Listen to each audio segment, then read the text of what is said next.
Гласот на Америка на македонски. Преку една деценија вашиот прозорец кон САД. А сега, директно од студиото во Вашингтон. Добро вечер, ова е ТВ журналот Newsflash на Гласот на Америка на македонски јазик, а во наредните 8 минути со вас ќе биде Лилица Китановска. Поранешната амбасадорка на Македонија во Соединетите Американски држави Љубица Ачевска во хуманитарна мисија во Хаити. За ова ќе ви кажеме веднаш по блокот вести, што го започнуваме со новата безбедносна стратегија на САД, што администрацијата денес ја представи. Во новата национална безбедносна стратегија, администрацијата на Обама ја признава потребата од воена сила, но како последно средство ја нагласува потребата за зголемување на меѓународна дипломатска соработка. Северна Кореја вели дека ќе се повлече од договорот со Јужна Кореја за спречување случајни поморски инциденти.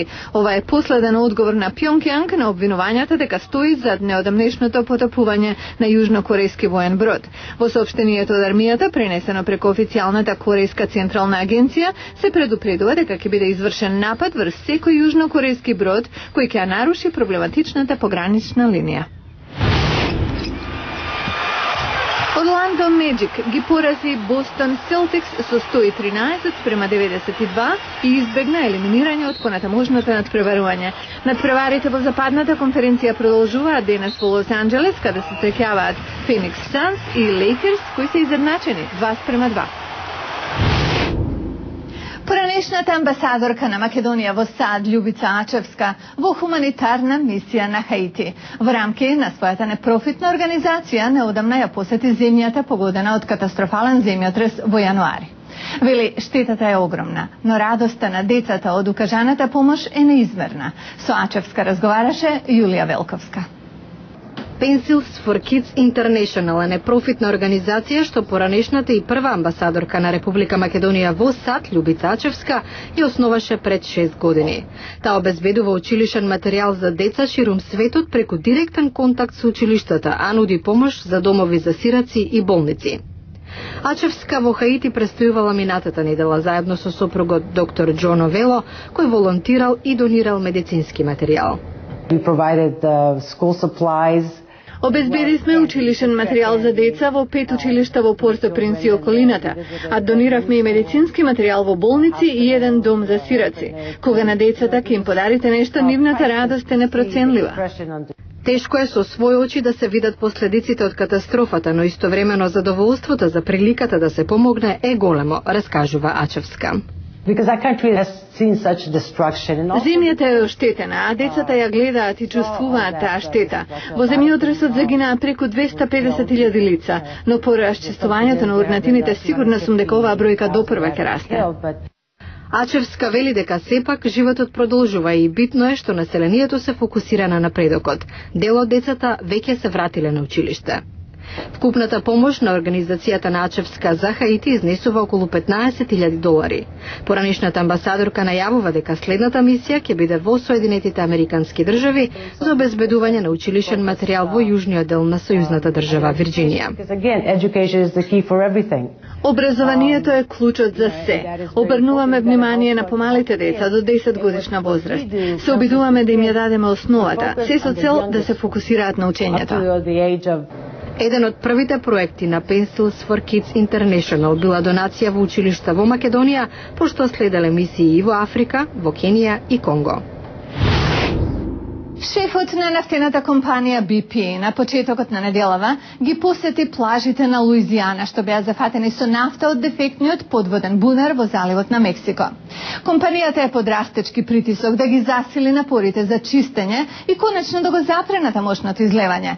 Гласот на Америка исто така беше тамо, еве што забележа камерата.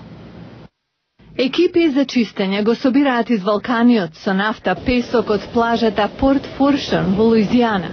Повеќе од 4 недели од почетокот на кризата, шефот на BP, Тони Хейворд, дојде да види со своји очи.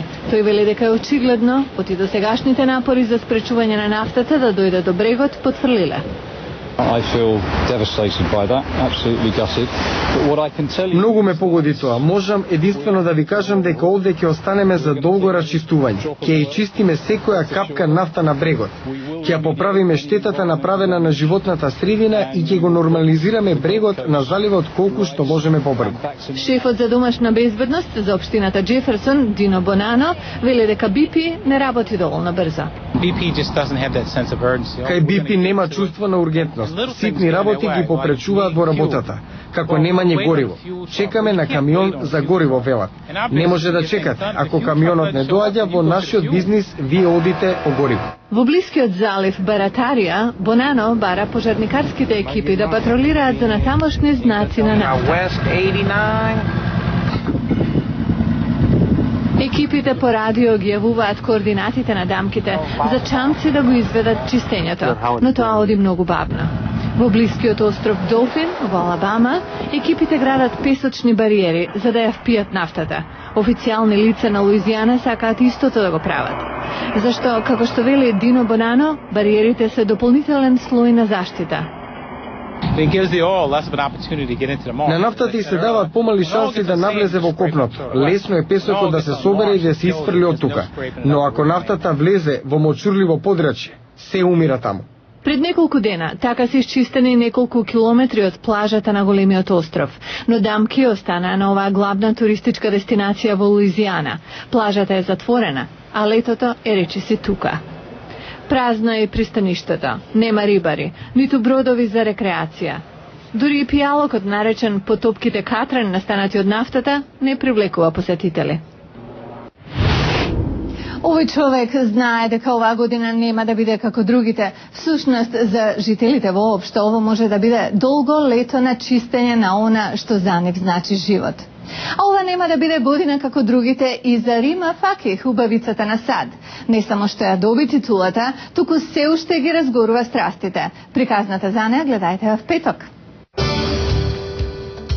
Утре во Newsflash. Убавицата на Сад, критикувана од американците со арапско потекло, зашто наводно ги подкопала традиционалните муслимански вредности. Гледајте во утрешен Newsflash.